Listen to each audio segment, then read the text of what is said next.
et il faut nettoyer la zone 4. Voilà. Et ouais, parce qu'il y a encore plein de zones où il y a des... enfin plein.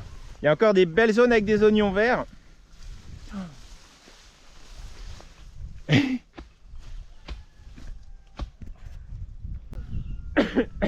Ah, t'as coupé quoi, un tuyau? Ah ouais. Oh, c'est pas grave. On mettra un raccord.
Et voilà, on est vendredi midi. La zone 4 est nettoyée. Les FATAC sont partis en voyage. On a refait 1, 2, 3 buts et demi. Il restera la partie où il y a encore les oignons verts plantés l'année dernière. Et voilà, c'est fait. Donc là, on a remis les gouttes à gouttes. On a remis sur certaines buttes un peu l'irrigation pour accélérer un peu la décomposition de cette matière avec la chaleur. Permettre aussi à la facilité donner de la facilité à la vie du sol pour remonter, parce qu'on a vu énormément de vers de terre, mais énormément. Toute la matière organique qui avait été mise il y a 1 an, un an et demi, avait été consommée. Donc il faut imaginer que tout ça, là, toute la matière qui est là n'existera plus, en tout cas sous cette forme là, dans 1 an. Donc on va laisser le temps à la vie du sol de décomposer ça, et puis ensuite on pourra planter. Juste on va accélérer un petit peu le rythme. C'est que sur cette planche du bout, ici celle qui est en bordure, on va y semer demain de l'engrais vert, un mélange aussi de plantes pollinifères et nectarifères pour les auxiliaires, du tournesol, de la moutarde blanche, moutarde jaune. Il y aura quoi? Il y aura de l'aromatique un peu de basilic, enfin un mélange de graines. Et puis comme ça va faire une haie aussi pour loger les auxiliaires, les insectes, nourrir les abeilles, les cirfes, voilà. Et puis ici on va laisser ça se décomposer. Et puis juste dans la petite duo là, on va ressemer directement dedans. on va ressemer de la roquette et du mesclin. Et je sais par expérience que semer directement dedans dans de la matière comme ça, la roquette et le mesclin, on l'avait fait sur la planche juste au-dessus là. Ça marche super bien.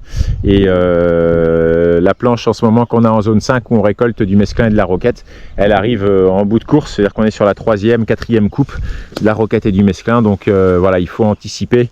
Et en fait, même sur l'anticipation, on est un peu en retard. Donc voilà, avec Greg, on a bien géré. On a même eu Estelle du Gab qui est venue porter quelques brouettes. Donc c'était cool. Et merci à elle. Et puis voilà, voilà, là, la haie qui était ici, donc là on est sur un reste de roquette mesclin qu'on n'utilise plus, qui est trop vieux maintenant. Mais surtout la haie, vous savez, je l'avais filmé déjà, de plantes mellifères, engrais verts, tout ça, qui est ici. Là voilà, elle est en fin de vie. L'objectif c'est d'attendre un peu encore, mais ça va être de récupérer, voilà, les graines. La moutarde blanche, moutarde jaune, il y a de la facélie là-dedans, voilà. Là, clac, voilà, il y a pas mal de choses.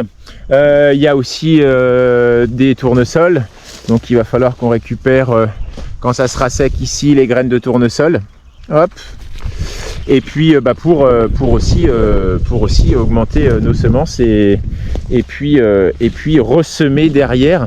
Et le top, ça serait vraiment de pouvoir balancer ces graines un petit peu dans le verger avant la saison des pluies, et puis que ça, s'il y en a qui partent avec les pluies, ça serait super. En tout cas, voilà, la zone 4, elle est presque nettoyée. Il faut juste que, voilà, on va peut-être arracher, je sais pas, où on va laisser le mesclin et la roquette pousser. Ça fait aussi des fleurs. Les racines continuent à se développer, donc ça structure aussi le sol, mine de rien. Et puis, on va laisser pousser ça, et puis on coupera ça seulement quand on aura besoin d'avoir de la place. Et puis voilà, nos petits plants de salade planté la semaine dernière se porte pas mal, voilà, de la salade rouge, de la jaune, enfin de la verte, pardon. Voilà, la coriandre, elle pousse, le basilic de l'autre côté, voilà, il y a encore un petit peu de basilic grand vert qui pousse aussi sur le côté. Il restera un peu à désherber là, et puis voilà. En tout cas, bonne fin de semaine à tous. Et puis, bye bye!